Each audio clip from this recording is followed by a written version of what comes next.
Hey everyone, I'm Rambo, and I'm here to review Rambo First Blood Part 2.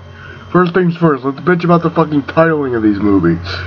So, the original was called First Blood, just First Blood. This one's called Rambo First Blood Part 2. Third one's called Rambo 3, rather than Rambo First Blood Part 3. And the fourth one's called fucking Rambo. What the fuck? That is some of the most confusing titles you could think of, you know. Now let's look at this movie for what it is. So, first I'd like to talk about the original movie, First Blood. First Blood, the original one, the first Rambo film, is one of my all-time favorite films. Certainly one of my all-time favorite Sylvester Stallone films. I would say I like First Blood more than Rocky.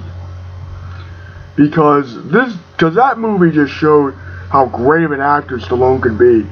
And it kind of drives me crazy with Stallone doing all these, like, throwback movies of the 80s and, you know, early 90s. You just want to go, yo, Sly, you're a great actor. You can do drama. What the fuck, man? Do you need to rewatch First Blood again to show how great you are at being a dramatic actor?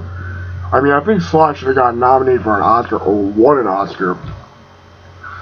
Like he did with Rocky, because Rambo as a character is just such an interesting character, and the end of that film always gets me teared up. So, instead of going in the dramatic direction of the original, they decided to take an action movie route.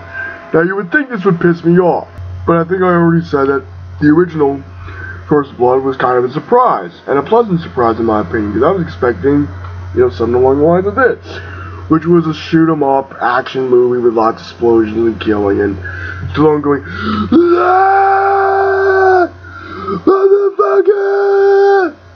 He doesn't say motherfucker in the movie. This film takes place 5 years after the original movie.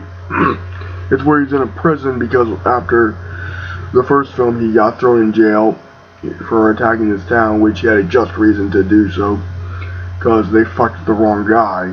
Rambo, you don't fuck with them in this movie. Or in the original, anyway. Well, his commander, Colonel Troutman, comes in. He's like, yo, Johnny, there's some POWs in Nam, and the computer picked you as one of the names there. And he's like, do we get to win again do we get to win this time, sir?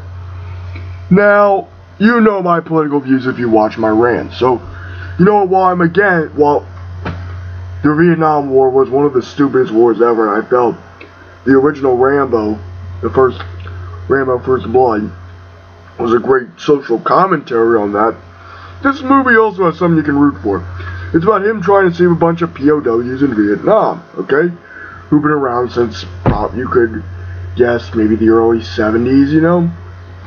And you just want for him to free him, and there's this one bureaucratic asshole in the movie, Murdoch. Murdoch is a motherfucking douchebag. He just doesn't care. He's trying to be a bureaucratic dickwad, and it's like, you know what? Yes, Vietnam was a stupid fucking war. In fact, Troutman's like, it was a whole lie. It's like a whole goddamn war. You know, like that. And he's saying like how like you fucked with the wrong guy. You shouldn't have fucked with Rambo. You shouldn't have crossed him. And you get to see how great of a soldier Rambo was. I mean, in the original, you see how great of a guerrilla war expert he was.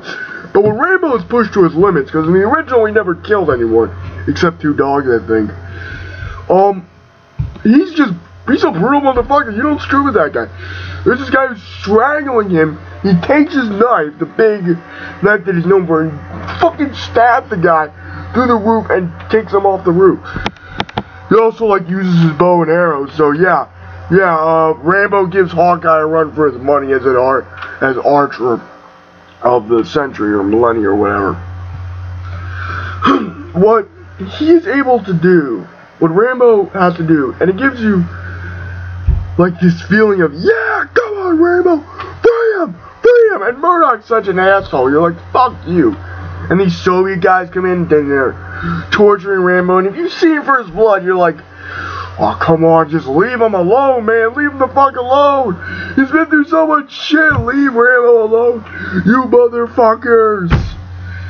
That's the main feeling you get when watching this movie. You just want them to let Rambo be, to let him be at peace, and he gets to meet this girl, the Vietnamese woman, who he was friends with back in the Vietnam War, and she's like, oh, hey, Rambo, what's up? And he says, like, yo, I'm expendable, and he starts describing her what expendable is, and she's like, you're not expendable. And the movie tries its best to do a decent romance between the two. I felt it was kind of effective, and like On Her Majesty's Secret Service, it is a pretty sad death scene, because you're like, Rambo's been through so much shit, and you're like, oh yes, Rambo has the chance to finally be at peace with this girl he really loves. Fucking Vietnamese soldier's killer. He just loses his shit and starts going, being a bad motherfucker. And the action in First Blood Part 2 is great. If you saw the original First Blood, and for some stupid ass reason were disappointed and thought, oh, I thought it'd be a crazy action movie, I didn't expect it to be a good drama with the character development, I wanted to turn my brain off. I don't know who the fuck would bitch about that. This movie, I highly recommend it as a fun, great action movie.